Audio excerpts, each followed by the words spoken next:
Hi everyone. There's a dream that I want to tell y'all that I had November 10 of last year. I've been forgetting to do it, to be quite honest. I actually forgot about it until the Lord told me. So, without further ado, let's go. I dreamt that me and my little one were at my in-laws. My husband was nowhere in sight. I think he was out doing a job somewhere. And my in-laws were talking about how great my little one has improved, that they're so amazed. And then it was already time for dinner, and so they were like, hey, let's go to the store and get some groceries so we can have dinner. I agreed. I said, okay, I'm gonna make dinner. So they took me to this store, and it's such a little store. It's like a little convenient store, or like dollar store, but it was actually a grocery store. Who knew? And and it was like in a little, I have to explain it to y'all. It's like that little dollar store grocery thing, and then some kind of mall where you get some clothes and stuff, and then that's it, like that, with the parking lot. So there wasn't much around. It was like kind of small town. And they parked, and then me and the little one got off. We got the groceries. My in-law says they were going to be here waiting for us until we come back, and then we can go back home. I agreed. We went in, we got some groceries, and as we're heading towards the checkout, I see my dad from afar. And the way I saw him, the way he was interacting, it wasn't normal. I've seen him interact with guy friends, but this was like weird. Like they were like touching, high fiving, And I was like, he never does that. He's very Mexican, you know, in his ways, where it's like 6 feet, vato, 6 feet. Uh, so, um, so I thought it was weird. Even in my dream, I was like, the dream me was like, that's kind of weird, but I was so excited to see him that I was like, whatever. And I went, and I was like, hi, Dad. And he's like, oh, hi, Mija. How are you? And I was like, I can't believe it. You guys are here. Where's Mom? Oh, she's in the front. And I was like, oh, okay. He's like, you're grabbing stuff to eat. I was like, yeah, I'm going to go make dinner. Are you guys going to go to the in-laws? And they're like, yeah. And I'm like, okay, I'll see you there. They're waiting for me. He's like, okay, Mija, bye. And then I went to the front, and lo and behold, there's my mom right at the checkout line. And I was like, hi, Mom. And she's like, hi, Mija. And then I was like, Mom, what are y'all doing here? I thought y'all were working. And she was like, we decided to surprise y'all, and we took a trip long. And I was like, oh, I'm so happy you guys took this long trip to visit us. I'm so excited. I can't wait to see y'all back at the house. I'm making dinner. And she's like, okay. And then it was my turn to check out. As they finish ringing up the groceries, I go looking for my credit cards. Lo and behold, could not find it. I was like, shoot. And so I asked my mom. I was like, hey, Mom, do you think you guys can like pay for these few groceries? Don't worry, I'll pay you back. We have the money. We're good. We'll pay you when we get back home. And she's like, yeah, sure, go ask your dad. And I was like, that's another red flag. My mom always has the credit cards, always. So it was kind of weird that she asked me to go ask my dad and to get the credit cards. So I was like, okay. But I didn't think anything of it. I was just so excited. I saw my mom, saw my dad. Went to my dad, and I asked him. I said, hey, Dad, Mom told me, if it's okay, we can give me the card so that way I can pay for the groceries. I'll pay y'all back, and because I'll see y'all at the house. We're good and all that. And he looked pissed off, like how dare you? This was abnormal. My dad is always like, if you need help, I'll help you. So I was like, okay. And he gave me the credit card. I went, checked out, gave the credit card to my mom, and we're leaving. I'm like, bye. And we head to the truck. And we head to the truck, and then all of a sudden, there's this random guy in there. And I'm like, who are you? Where are my in-laws? And then the guy's like, what are you talking about? You're crazy. I drove you here and dropped you off, and I'm here to pick you up and take you back. I was like, no. You're not fooling anybody. Where are my in-laws? And I start screaming for my in-laws. No avail. Nobody is even phased. They're just like, what is going on with this crazy chick?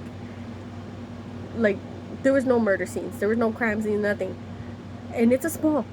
There's no way it could have gone anywhere. They're old. They're old.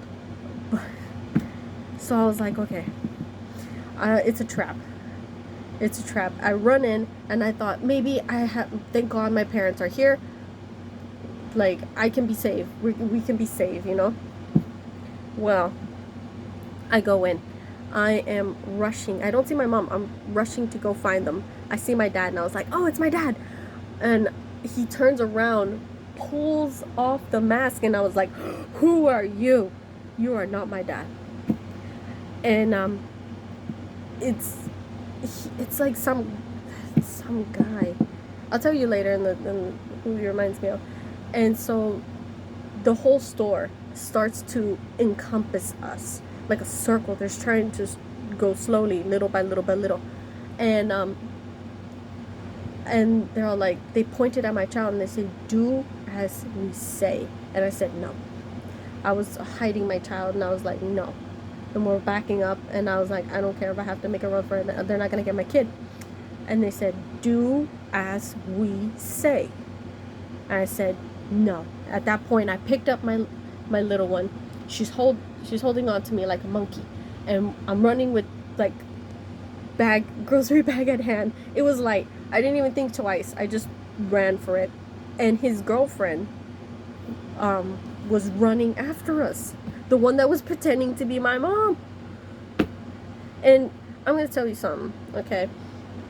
I'm not the best shape in my life, but this lady was like a Terminator. Like, have you ever seen the Terminator where it has that cop where it's like no matter what they do to him, he's like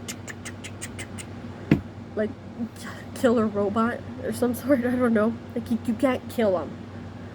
And she was like that. It was, and I ended up kind of like having to catch my breath at one point, and she was like right behind me, and then she was walking menacingly, like laughing, like she's like, she told me like, I knew you couldn't make it too far. Now hand over the child and do as we say. And I was like, no. With every ounce in me, I mustered every strength that I had, and I ran. I outran her for like at least a few minutes. I got into like a car taxi thing, and at that point my child simulated back into the womb. Back into the womb. And she's no longer like she was. And the lady rips open the door, stabs me right here or somewhere, and it's not a fatal wound, but if I don't dress it, I will bleed out.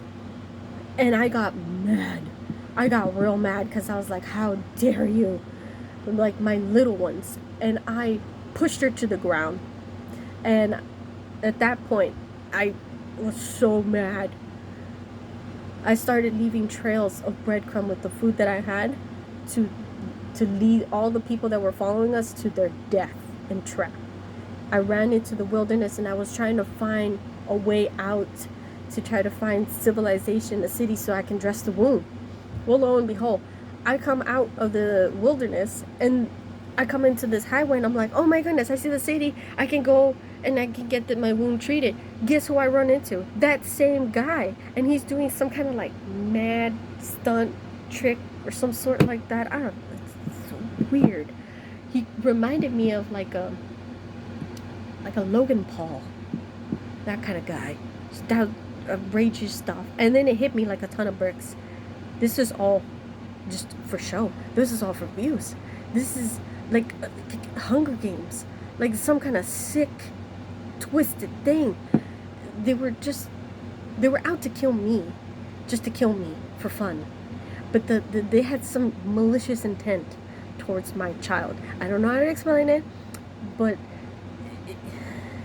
I don't know. It was more than just like, we're gonna like kill your child or something. It was like they could kill her, or they could do other things. And it's like, I don't know how to explain it. It was terrifying. And it kind of reminded me, like in the scripture, like mother against child, child against like parents, and betrayal, and it's like, on top of that, it was just lawlessness. It's like everybody just cared about themselves. They were just so cold-hearted. They were all about me, and materialistic things. I don't know, explain it. It was horrible. It felt hopeless. But God wanted to let me tell y'all, to let y'all know, to get ready in Him, to be prepared. Like not just prepared, like, like, oh, prepare your bug out bag, prepare and storing up for winter, like a flippin' squirrel for, storing up your nuts for winter. Prepare for fighting or anything like that. He wants you to prepare yourself mentally, physically, and spiritually for what's to come. He wants you to be relying on Him. You don't have to worry about, getting all this stuff ready. I mean, shoot, I used to be like that, trying to scramble, get things ready. God will prepare everything. I mean, he fed the Israelites in the wilderness. Manna. He gave them water. You have the shoes never worn out in their clothing. They were always good. And He just wants you to know that He's got you. To just lean and rely on Him. To get closer to Him now more than ever. Because what's about to happen is gonna be horrendous. I don't know how to explain it. He just wants you to be prepared in Him, to keep your eyes on Him at all times. Death may come at your right, at your left, but don't look to your left, to your right. Just look straight on God. Otherwise, you're going to sink and drown like Peter. Until Jesus, came and got him.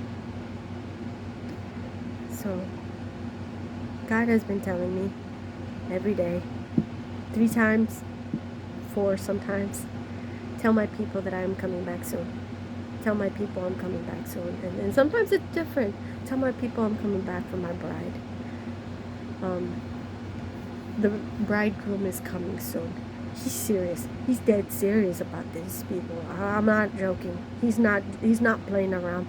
He's literally telling y'all, if you're like just messing around, if you're not going hard for the Lord, really seeking Him with all your heart, soul, and mind, you're not going to make it. You're not going to make it. You need to now, to this very day, choose who you will serve and serve Him faithfully. It doesn't matter what they do. It doesn't matter. Just trust God to the very end and persevere. You're gonna be okay. No matter what they do. Just trust Him. He loves you. And I honestly pray that y'all make it to heaven. I mean, shoot, that we make it to heaven. I want to make it to heaven too. I pray that y'all be strong for what's going to happen. what's gonna come. I love y'all.